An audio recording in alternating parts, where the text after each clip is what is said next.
The rain was pouring that evening, and the city lights reflected off the wet streets like scattered stars. Inside a fancy rooftop restaurant, a woman in a white dress sat alone at a table set for two. Her plate was full, her wine glass half full, and her heart completely empty. Then, out of nowhere, a small voice broke through the soft hum of the city.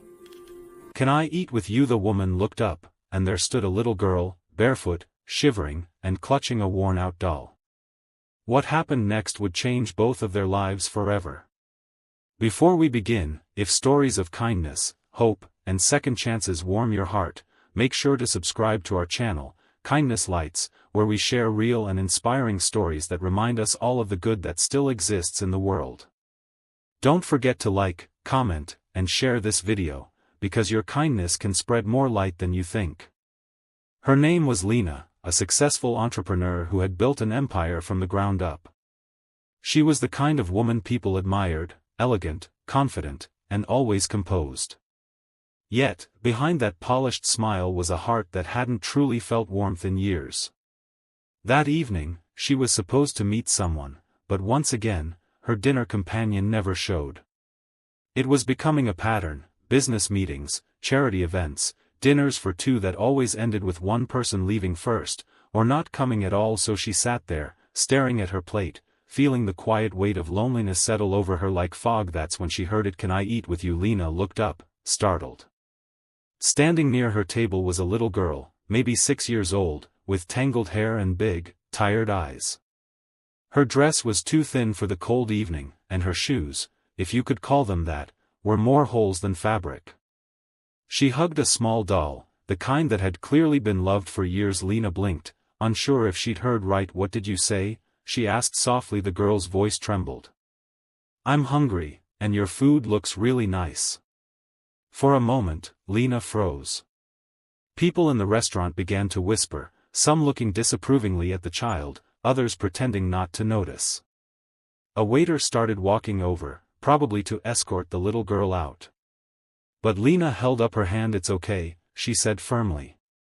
"She's with me." The waiter hesitated, then nodded and walked away. The girl's eyes widened. "Really? I can stay?" Lena smiled faintly. "Yes, sweetheart. Sit down." The girl slid into the chair opposite her, clutching her doll tightly. Lena noticed how small her hands were, how she tried to sit properly, as if afraid she might do something wrong. "What's your name?" Lena asked Emily. The girl whispered. "That's a beautiful name," Lena said gently. "Are you here with your parents?" Emily shook her head. "It's just me and Mommy. But she got sick, and now she's at the hospital. I was waiting for her, but she said I should go get something to eat. I didn't know where to go." Lena felt her throat tighten. She could tell Emily wasn't lying. Her face carried that quiet, heartbreaking innocence of a child who had seen too much too soon. Without another word, Lena pushed her plate toward Emily. "Here, eat as much as you want." Emily hesitated. "But, this looks too fancy." "I don't want to get in trouble." Lena laughed softly. "You won't. I promise." The girl picked up a fork and began to eat slowly, savoring every bite. The way she closed her eyes after tasting the food broke something deep inside Lena. She realized, she had more money than she could ever spend, more clothes than she could wear, more food than she could eat. Yet here was a child who thought one warm meal was a luxury. For the first time in years, Lena felt something stirring inside her, compassion. As Emily ate, they talked. About her doll, about her favorite colors, about how she wanted to be a nurse when she grew up so she could help her mom. Lena listened, truly listened, and found herself smiling, genuinely smiling. For the first time in months, when Emily finally finished, she looked embarrassed. "I'm sorry I ate so much." "Don't be sorry," Lena said softly. "You made my evening better." Emily looked confused. "How?" "I didn't do anything." Lena shook her head. "You reminded me what really matters." A pause settled between them. Then Lena asked, "Where are you staying tonight?" Emily looked down. "I don't know. Maybe at the bus station again." The thought hit Lena like a punch. She knew that feeling, of being small, scared, and alone.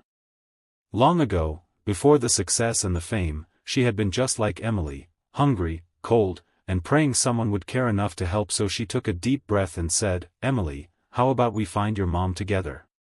And maybe get you both a safe place to stay tonight." Emily's eyes filled with tears.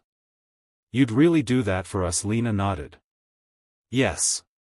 Because someone once did it for me." They left the restaurant hand in hand, walking through the glowing city streets. Lena called her driver and asked him to take them to the hospital Emily mentioned. When they arrived, they found her mother, weak, tired, but alive. Lena quietly paid for the rest of her hospital bills without saying a word. She arranged for a small apartment nearby, stocked with food, clothes, and toys for Emily. When Emily's mother tried to thank her, Lena simply said, "No thanks needed. Just promise me something: when life gets better, help someone else." That's how kindness grows. Tears streamed down the woman's face as she nodded. Before leaving, Emily ran up and hugged Lena tightly. "You're like an angel," she whispered. Lena smiled through her own tears. "No, sweetheart. I'm just someone who remembered what it's like to be hungry." Weeks later, Lena visited again. Emily was back in school, her mother was recovering, and their small apartment was filled with laughter. Lena realized something profound that day: kindness doesn't always come from those who have the most, but from those who remember what it's like to have the least. That single act of kindness, sharing a meal, changed 3 lives forever. Lena's world, once filled with loneliness, now had purpose again. Emily and her mom, once hopeless, found a new start. And all because of a simple question. Can I eat with you? So the next time someone reaches out, even in the smallest way, pause, listen, and open your heart. You never know whose life you might change, including your own. If this story touched your heart, don't forget to like this video, subscribe to Kindness Lights, and share it with someone who needs a reminder that compassion still exists in this world. Because when we choose kindness, we don't just light one candle. We start a wildfire of hope.